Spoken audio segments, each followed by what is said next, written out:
여러분은 예전에 친구들 만나시나요?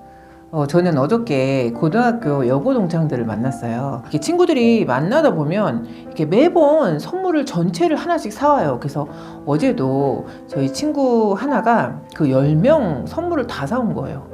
근데 여자들이 좋아하는 모 화장품을 사온 거예요. 모 브랜드에. 생각을 해보니까 제가 맨날 받기만 했지 제가 사간 적이 없더라고요. 그래서 이게 경제적으로 여유가 있냐 없냐 그거는 두 번째 문제인 것 같아요. 내가 참 무심했다 이런 생각이 들더라고요. 고등학교 때 친구들을 만나면 딱 그 대화가 고등학교 수준으로 딱 돌아가요. 그래서 정말 누가 들을까봐 친구들의 관심은 어쩔 수가 없어요. 뭐 부동산, 뭐 이런 거에 거의 관심이 많이 있더라고요. 그 부에 대해서 어떻게 생각을 하세요? 그런데 이렇게 보면 저희 친구들 중에 그냥 가정주부도 많이 있어요. 뭐 프리랜서도 많이 있고 그냥 남편이 벌어다주는 그 넉넉한 돈으로 부동산 투자하면서 사는 친구들도 있어요. 그러다 보니까 이런 부동산 정보에 굉장히 빠르더라고요. 그래서 그런 거 보니까 또 그런 친구들은 굉장히 그 부를 축적하는 속도가 되게 빠르더라고요. 직업이 없다 그래서 절대 노는 게 아니더라고요. 엄청 많은 공부를 하고 또 애들을 또 잘 키우고 정말 어떻게 보면 그게 더 많은 수익을 창출을 하면서 사는 거죠. 저는 예전에는 그 부자에 대해서 안 좋은 생각을 가지고 있었어요. 잠시. 그런데 부자에 대해서 그런 생각을 갖고 있으면 그 마음이 가난해질 수밖에 없는 거예요. 그런데 제가 직업을 통해서 많은 부유하신 분들을 많이 보고 많은 대화를 나눠봤을 때 제가 내린 결론은 졸부라고 표현하잖아요. 갑자기 부자가 되신 분들도 마인드가 정립이 되면 그 부를 계속 지속하시더라고요. 갑자기 생긴 부를 졸부근성을 가지고 마인드가 정립이 안 돼 있으면 그 부는 금방 날아가더라고요. 그런데 제 친구들은 제가 보면서 이렇게 느낀 게 여유 있게 살지만 되게 겸손해요. 친구들이 겸손하고 검소하고 마음도 되게 넉넉하고 책을 읽다 보니까 어떤 현상을 보면 이렇게 그거랑 대비해서 맞춰보게 되더라고요. 자연스럽게. 그런데 저 친구들은 끝까지 그 부를 아름답게 유지할 수 있겠구나 그런 생각이 들더라고요. 밥 프록터 아시나요? 이 밥 프록터는 얼 나이팅게일하고 네빌 고다드를 승계한 사람이 나폴레온 힐이에요. 그런데 이 나폴레온 힐을 또 승계한 사람이 밥 프록터인 거예요. 그리고 이 밥 프록터를 찾아가서 이 밥 프록터의 마인드를 공부하고 오신 분이 우리나라의 조성희 대표라고 있으세요. 마인드 파워 스쿨 대표신데 제가 이분을 그 켈리체하고 이 조성희 대표하고 콜라보 불효토끼 강연을 한 적이 있었어요. 제가 그때 찾아가서 뵌 적이 있는데 켈리체도 참 멋있는 분이지만 이 조성희 대표도 참 괜찮은 분이다. 조성희 대표가 공부를 끝마치고 한국에 돌아올 때 맨 마지막으로 이 조성희 대표가 밥 프록터한테 나한테 한마디를 해달라 이렇게 얘기를 했었대요. 근데 이 밥 프록터가 그렇게 써줬다는 거예요. Live on the edge, keep going 이렇게 써줬대요. 그러니까 가장자리 엣지에 머물러라 그리고 계속 가라 이렇게 써줬다는 거예요. 항상 그 긴장감을 늦추지 말고 맨 끝에 벼랑 끝에 서라 이런 소리인 거예요. 그래서 저도 그 삶의 긴장감 그러나 포기하지 않고 끝까지 가라 이 얘기를 하고 있는 거거든요. 이 조성희 대표는 그 마인드 파워에 비밀병기가 있다고 얘기를 해요. 관점, 의지, 상상, 직관, 기억, 판단 이 6가지가 마인드 파워를 위한 비밀병기래요. 프록터의 부의 확신이란 책을 보면 이 책은 단순히 부에 대한 책이라기보다 그 마인드셋, 마인드 파워에 대한 내용을 잘 정리하고 있어요. 그래서 이 밥 프록터가 이 책의 그 후반전에 어떤 거를 정리해놨냐면 인생을 살기 위한 8가지 원칙을 정리해놨어요. 내가 원하는 무한한 에너지의 인식을 키워야 된대요. 이거는 어느 책에서나 나오는 잠재의식, 상상의 힘, 끌어당김의 법칙, 우주의 에너지 이거랑 일맥상통하는 부분인데요. 우리가 원하는 것은 이미 이곳에 다 존재하는 거래요. 그런데 사람들이 그걸 인식 못하고 잡지를 못한다는 거예요. 모든 자기계발서를 보면 사실 통하는 부분이 많이 있어요. 그래서 이 부분 때문에 자기계발서를 멀리 하시는 분들도 있는데 또 많은 인문학자들 얘기하시는 거 보면 그럼에도 불구하고 자기계발서는 자주 계속 읽어야 된대요. 왜냐하면 현 시대가 요구하는 흐름이라는 거예요. 저도 이 말에 되게 공감을 하는데, 자기계발서에서 주장하는 거는 뭐냐면 지속적인 끈기를 가지고 반복을 하라고 계속 강조를 하고 있어요. 마스크의 짐 캐리 아시죠? 이 짐 캐리의 일화도 굉장히 유명하잖아요. 이 짐 캐리가 예전에 그 노숙자 생활도 하고 공중화장실에서 세수도 하고 막 남이 버려진 차에서 잠도 자고 이렇게 비참한 시절을 보낼 때가 있었대요. 15살 때 학교를 관두고 돈을 벌기 시작했대요. 그래서 너무 배고플 때는 햄버거 하나를 사서 3등분을 해서 아침, 점심, 저녁 이렇게 먹을 때도 있었다는 거예요. 그런데 이 짐 캐리가 그 와중에서도 영화 배우가 될 거고 그거를 통해서 $10,000,000를 벌겠다. 이거를 항상 마인드 속에 갖고 있었다는 거예요. 그래서 3년 만에 나는 $10,000,000를 벌겠다. 그리고 본인이 이 $10,000,000라는 수표를 써서 지갑에 갖고 다녔다는 거예요. 이 이야기는 너무 유명한 일화인데 결국엔 본인이 원하는 날짜에 그 $10,000,000를 벌 수가 있었다는 거예요. 영화 계약금으로. 당신이 원하는 대로 행동하라고. 여러분은 무엇을 원하세요?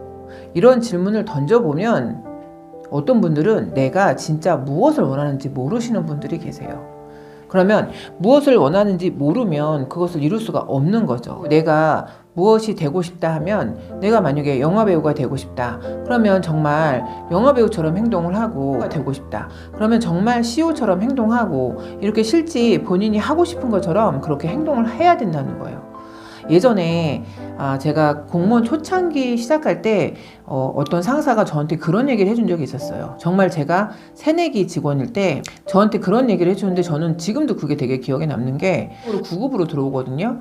저도 9급으로 들어왔는데 그때 그분이 저한테 뭐라고 얘기를 해주셨냐면 제 직급에다가 플러스 2를 하라고 얘기하셨어요. 그러니까 제가 9급일 때 너는 7급처럼 생각하고 7급처럼 행동을 하고 7급처럼 일을 해라. 9급이지만 7급처럼 행동을 해라. 그러면 너의 업무적인 성장이 굉장히 빠를 거다. 이런 조언을 해주신 적이 있었어요. 그런데 저는 그 얘기를 9급 때 들었거든요. 그런데 그 얘기가 지금까지도 저의 그 머리에 딱 박혀 있어요. 그래서 그분이 저한테 너무 좋은 말을 해주신 거예요. 그래서 저는 예전에도 그런 생각을 했던 것 같아요. 그래, 그분이 나한테 플러스 2를 하라 그랬지. 그래서 무슨 일을 할 때는 항상 플러스 2, 어떤 어려움이 생기거나 판단이 어려울 때는 플러스 2를 해서 이렇게 판단하는 그런 습관을 그분을 통해서 제가 했던 것 같아요. 밥 브록터가 이 책에서 어떻게 얘기를 하냐면요, 우리는 이미 신의 형상으로 만들어졌기 때문에 이미 완벽하다는 거예요. 우리가 그거를 인지하지 못할 뿐이라는 거예요. 결핍을 불편해하지 말라는 거예요. 결핍은 성장이라는 거예요.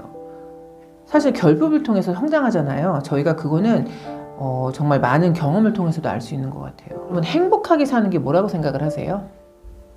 행복함을 꿈꾸는 건 사실 사람들이 변화를 꿈꾸는 건 것 같아요. 그렇죠? 그리고 변화를 창조할 수 있는 능력이 있고 그걸 행할 수 있으면 그거가 저도 행복이라고 생각을 하거든요. 그리고 행복이라는 거를 생각하고 상상만 하면 안 된다는 거예요. 반드시 행동을 수반해야 되고 행동을 하나씩이라도 하라는 거예요. 매일매일 하나의 액션 플랜을 뭘로 할까, 이걸 아침마다 습관적으로 생각을 해요. 월요일이다. 그럼 저는 매주 월요일은 그 주에 제 스케줄을 쫙 한번 정리를 해둬요. 많은 분들이 이렇게 하실 텐데 1일 스케줄이 있고 1주 스케줄이 있고 한 달 스케줄이 있고 1년 스케줄이 있고, 보통 이렇게 체계적인 분들은 정리를 많이 하시죠. 또 결단을 내리래요. 행복하기 위해서는 결단을 내려야 되는 거, 저도 이거 되게 중요하다고 생각을 하는데, 이렇게 살다 보면 결정 장애이신 분들 굉장히 많잖아요. 예를 들면 여행 가자 막 이런 얘기 많이 하잖아요. 그럼 어디로 갈까? 그러면 어디로 갈까? 서로 어디로 갈까? 이러는 거예요. 맛있는 거 먹자 이렇게 얘기를 하잖아요. 그럼 어디로 갈까? 무엇을 먹을까? 이런 경우가 굉장히 많은 거죠. 소소한 거에 결정 장애가 굉장히 많이 있어요. 근데 이 책에서는 어떻게 얘기를 하고 있냐면, 우리가 원하는 것을, 여러분 원하는 것을 다 얻고 계시나요? 우리가 만약에 원하는 것을 얻지 못하면 그거는 우리가 원하는 것과 생각이 일치하지 않았기 때문에 얻지 못하는 거래요. 얻고자 하는 것과 생각이 일치하면 조화를 이루어서 그것을 얻을 수가 있다는 거예요.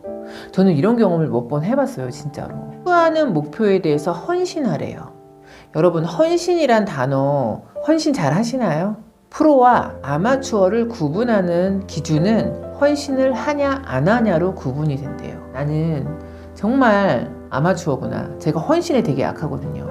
헌신을 하고 싶으나 생각만 있고 몸은 따로 노는 거죠. 헌신이란 단어는 저한테 되게 큰 단어에서 안 해본 길을 가는 것 같은 단어이기 때문에 요즘에는 책을 읽으면 이렇게 헌신이란 단어가 눈에 굉장히 많이 뜨는 거예요. 그래서 정말 나보러 헌신을 하라는 사인인가? 막 이런 생각이 드는 거죠. 책임 조력자를 두래요.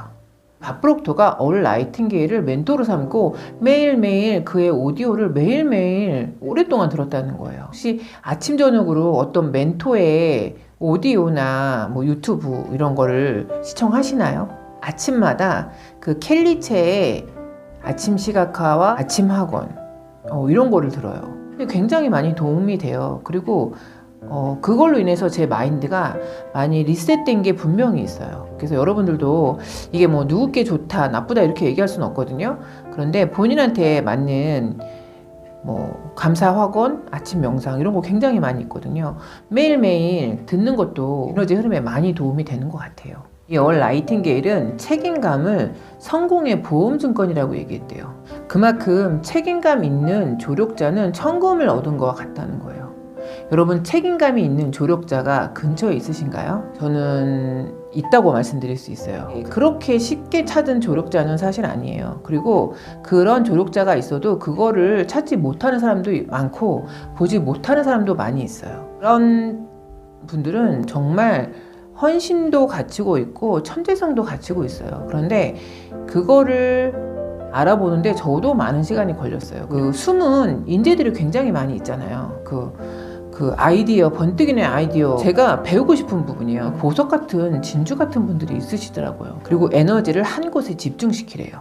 집중은 에너지의 폭을 넓힌 의지의 행위이래요. 한 가지 일에 집중을 해보면 다른 일도 집중을 할 수 있다는 거죠.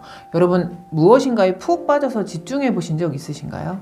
요즘에는 당연히 독서에 빠져 있고 저는 한때는 또 막 그림에 빠져 있고 또 한때는 캠핑에 빠져 있고 막 이렇게 여러 가지를 거쳐서 오는 것 같아요. 그리고 이 밥 프록토가 서로를 규율하래요. 혼자서도 할 줄 알아야 되고 서로를 격려하면서도 할 줄 알아야 된다는 거예요. 저는 이 서로를 규율하라 이 문구를 딱 보고 생각난 게 독서 모임이었어요. 여러분 계신 곳에서 독서 모임을 2사람도 좋고 3사람도 좋고 그렇게 소규모로 한번 해보세요.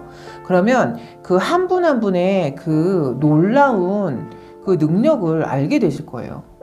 그 각자의 그 전문 분야들이 다 있으세요.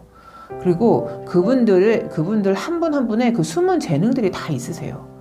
그래서 저도 맨 처음에는 독서 모임을 2명이서 시작했어요. 맨 처음에는 제 공부하는 솔메이트랑 둘이서 막 독서 모임 다니다가 또 누가 같이 가자 그래서 또 3명이 됐다가 막 이래가지고 지금은 너무 많은 인원들이 하게 된 거죠. 제가 느낀 게 사람들은 결국엔 좋은 곳으로 향하게 돼 있는 것 같아요.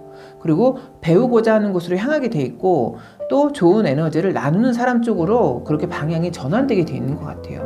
그렇기 때문에 결국은 남을 위하는 게 나를 위한 것이라는 거를 결국은 알게 되고 또 나를 위하는 게 결국은 또 남을 위하는 거를 알게 되는 거죠. 생각대로 살기 시작하라 또 이렇게 얘기를 하고 있는데 비전 리어링이라고 표현을 하고 있어요. 이 비전 리어링은 비전 플러스 엔지니어링을 합친 단어래요. 비전 리어링은 우리가 마음속에 꿈꾸는 것들 있잖아요. 우리가 갖고자 하는 거, 실행하고자 하는 거 이런 것들을 마음에서 알아서 질서를 세워서 질서 정연하게 끌어당긴다는 거예요. 어떤 벽에 부딪힐 때 왜 나한테 이런 일이 있지? 왜 나한테만 이런 일이 생기는 거야? 막 이렇게 생각할 때 있잖아요. 그런데 이게 그 당시엔 모르지만 지나고 나면은 그게 다 의미가 있었다. 그게 다 필요한 시간이었다는 거를 경험해 보신 분들이 아마 많이 있으실 거예요. 그런데 저 같은 경우도 제가 어떤 어려운 일이거나 힘든 일이 오면 이제는 그만한 이유가 있겠지. 또 이거를 통해서 내가 어떤 다른 또 성장을 할 수 있겠지. 저도 지금은 이제 거기까지 생각이 들어간 것 같아요. 그런데 많은 분들이 지나고 나서 알잖아요. 그때 그게 나한테 필요한 시간이었구나. 그 당시엔 너무 힘들어서 인지 못했지만 이게 나한테 너무 필요한 시간이었구나. 이런 걸 아는 거죠. 그 얘기하면 막 웃으시는 분들이 있는데 저는 정말 세계 평화를 놓고 기도할 때도 있어요. 정말 전쟁 안 나게, 전쟁이 이 아름다운 세상에 왜 전쟁이 정말 웬 말입니까? 전 정말 그런 거를 놓고 기도할 때도 있고, 누군가를 마음 아프게 하면 본인 마음은 안 아프실까요? 저는 그게 가끔 궁금하더라고요. 왜 그렇게 누구를 상처 주고 상처를 받고 24년도는 어떻게 하면 행복하게 살 수 있나, 어떻게 하면 다른 사람들을 행복하게 해주고 사는 거 너무 좋지 않겠습니까? 그렇게 살면 얼마나 이 세상이 아름답겠습니까?